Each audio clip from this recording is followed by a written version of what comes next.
आज माध्यमिक तदर्थ शिक्षक संघर्ष समिति के तत्वाधान में अनवरत याचना कार्यक्रम का 42वां दिन और उपवास का 28वां दिन है। कार्यक्रम के संयोजक राजमणि सिंह ने बताया, कार्यक्रम की शुरुआत प्रतिदिन हनुमान चालीसा और राम नाम जाप से किया जाता है। सभी शिक्षक अपने वेतन और अपने सम्मान की कामना के साथ लगातार 42 दिनों से हनुमान चालीसा का पाठ और सीताराम नाम का जाप कर रही है।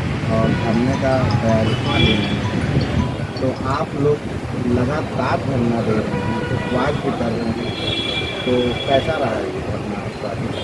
असलियत में साजिश बड़ी गहरी है हम लोगों के खिलाफ, इसलिए समय भी लग रहा है क्योंकि कई द्वार तोड़ दिए।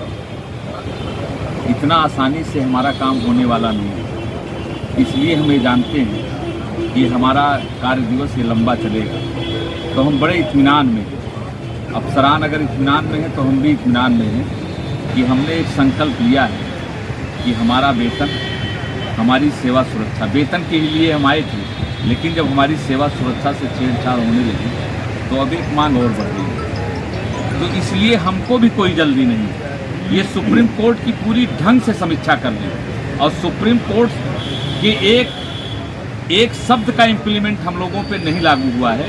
सुप्रीम कोर्ट ने इस टाइप का आदेश दिया है कि ये या तो समझ नहीं पा रहे हैं या तो ये इम्प्लीमेंट करना नहीं चाह रहे हैं। सुप्रीम कोर्ट ने 142 का इनको अधिकार दिया है, उसका मतलब ये है कि आप किसी भी तरीके से 142 का उपयोग वहीं किया जाता है जहां अधिकतम, जहां तक इम्यूनिटी जितना हो सके उनको सुरक्षा आप दीजिए, उनकी उतनी मदद करिए।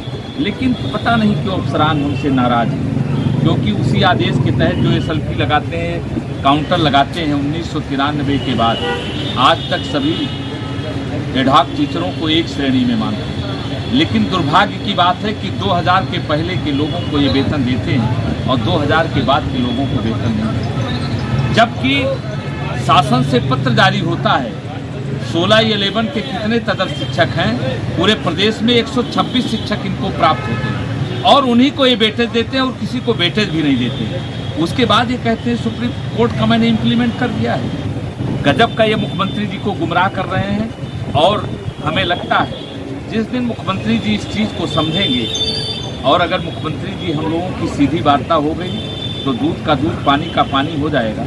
हो सकता है समय लग रहा है, लेकिन हमको तो लगता है हम बजरंगबली जी के शरण में हैं। दो ही प्रमुख लोग हैं, एक शक्तिमान सत्ता के शरण में हैं और उत्तर प्रदेश की एक सत्ता है जिसको योगी आदित्यनाथ जी चलाते हैं। हम दोनों लोगों की तस्वीर लगा करके याचना कर रहे हैं। निश्चित हमको ये विश्वास है कि हमारी बातें मानी जाएंगी और हम ही सच साबित होंगे, ये ऐसा मुझको प्रतीत हो रहा है।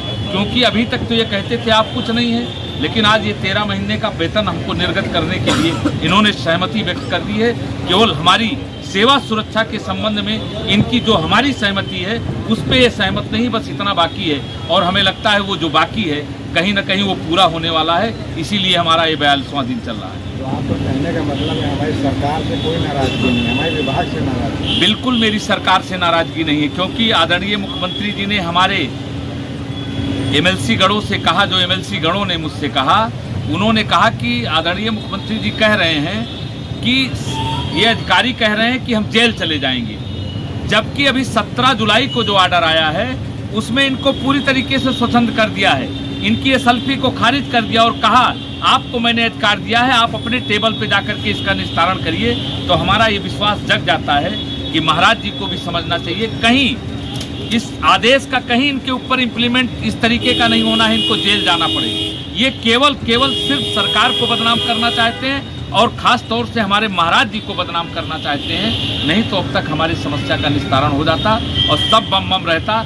आदरणीय मुख्यमंत्री जी के ऊपर ये सब एक बदनुमा दाग लगाना चाहते हैं कि ये 1400 तदर्थ शिक्षक रोड पे आ जाएं, जिससे कि इतनी महत्वपूर्ण सरकार और जिस तरीके से आदरणीय योगी आदित्यनाथ जी ने अभी तक सरकार चलाई है, एक भी अंश उनके हिस्से में ये नहीं गया है जो कहीं से कोई नुकसान हुआ हो। सब बम बम है और ये तदर्थों का भी मामला अगर बम बम हो जाएगा तो महाराज जी को जो यश प्राप्त होगी वो महाराज जी जानते हैं, क्योंकि 1400 परिवार का ये अधिकारी लोग वध कर देना चाहते हैं।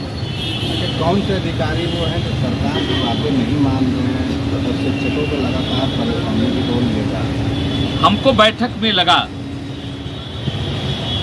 कि अब की दोबारा बैठक में हमें लगा एक समाजवादी के भी समर्थित एक अधिकारी वहाँ बैठ गए। वाम सेब के लोग हैं जो भारतीय जनता पार्टी को मजबूत होते नहीं देखना चाहते, और महाराज जी की ये जो चरतरफा डंका बज रहा है उसको इनको बर्दाश्त नहीं है, क्योंकि ये कहीं ना कहीं जान चुके हैं ये 100% वाले भारतीय जनता पार्टी के और महाराज जी के बहुत बड़े फॉलोवर हैं, इसलिए ये लोग ऐसा गुमराह कर रहे हैं। अभी उसी में जो समाजवादी समर्थित एक अधिकारी थे, अगर उनके लोग होते तो अब तक ये मामला हो गया होता और हम वाम सेफी होते। तो भारतीय जनता पार्टी के हैं, जय श्री राम का नारा लगा रहे हैं, हनुमान चालीसा पढ़ रहे हैं और योगी मोदी जिंदाबाद हो रहा है, इनको अच्छा नहीं लग रहा है, इसलिए माइक हटवा दिया इन्होंने। आप क्या कहना चाहेंगे? हम यही कहना चाहेंगे महाराज जी इनको बीच से हटाइए, हमारी आपकी सीधी वार्ता हो, हमारी सुनिए। मैं सुप्रीम कोर्ट की व्याख्या करता हूँ, मेरी समस्या है, मैं जितना समझ सकता हूँ अफसरान नहीं समझेंगे, क्योंकि उनका बैठे बैठे सीट के नीचे से माल आ जाता है, कहीं कोई दिक्कत नहीं है। महाराज जी ईमानदार हैं, महाराज जी बुद्धिमान है और महाराज जी अपने विवेक से काम लेते हैं और लेना भी चाहिए। तदर्थ के मुद्दों पे महाराज जी को सीधी वार्ता करना चाहिए। हमारा बेटा हमारा सम्मान, हमारा बेटा हमारा सम्मान।